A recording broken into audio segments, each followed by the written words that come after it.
Hello and welcome to another video. In this one, we're going to be talking about git blame, which is a tool to show what commit and guess who changed a particular line in a Git repository. I'm going to show you how I use it to figure out why something happens.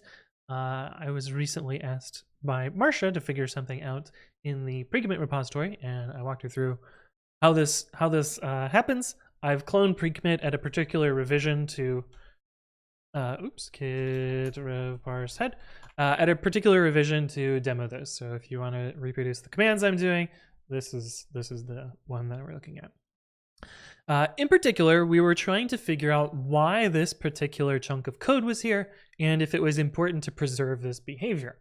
And so in order to answer that question, one way to do that is to figure out, okay, well, when did this code get introduced and why was it introduced?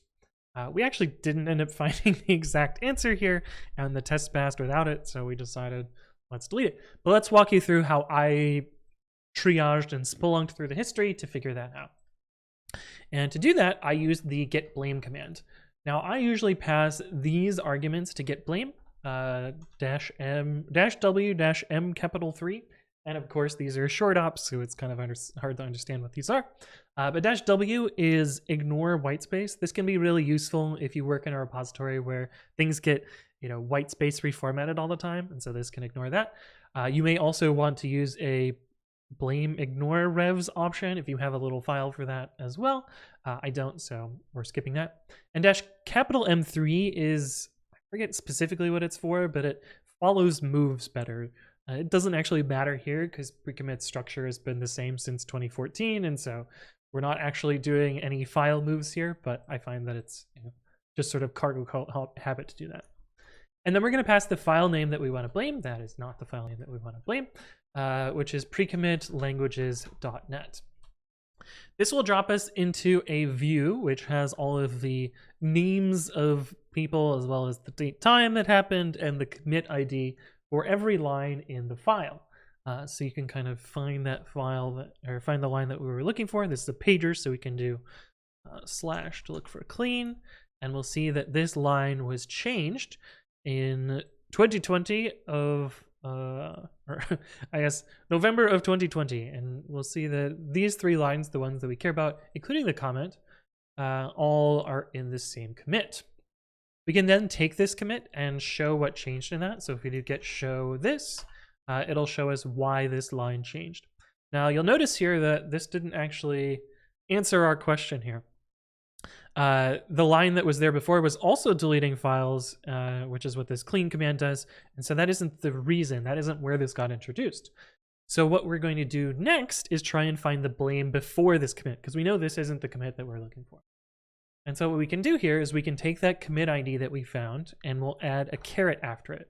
What this caret is one revision before. So we're looking at AA80, but we're looking right before it.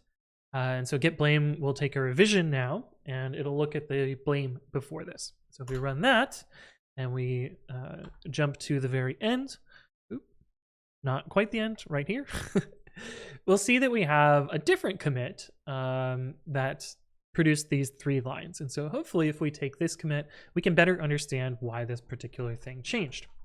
However, if we show this commit, we'll see that it is just the commit in which .NET got added.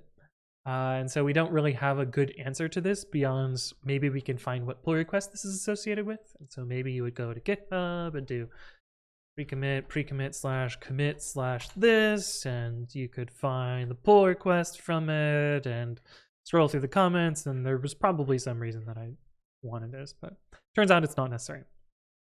Now, I also wanted to show you how you can do this entirely from the GitHub UI instead of mucking around with the command line. And if we are on a file view for something, you can scroll up here and click the blame button. The blame button is quite useful here because actually this is actually a pretty good example of why I use -W here. I actually changed the indentation of this line here in this patch here. And so if we actually look at this patch, you'll see that it's not super useful for, if we go to .NET.py, you'll see that it deleted all these lines and then reintroduced them at a different indentation. And if we do $w=1 here, you'll see that yeah, the .NET change is just this with statement and indentation. So the blame here is not super useful, but GitHub gives us a nice little button that we can click on, which will give us the blame prior to that. This kind of simulates what I did with the caret here, although there's just like a nice little clicky link here for that as well. And so then you can come down here and see, okay, this was also the same fixed.NET build cleanup commit that we saw before. We can then click this button and it'll get us to the add initial .NET support commit. But anyway, that's how I use git blame and how you can also do this from the GitHub UI. Hopefully you found this useful. If there are additional things you would like me to explain, leave a comment below or reach out to me on the various platforms. But thank you all for watching, and I will see you in the next one.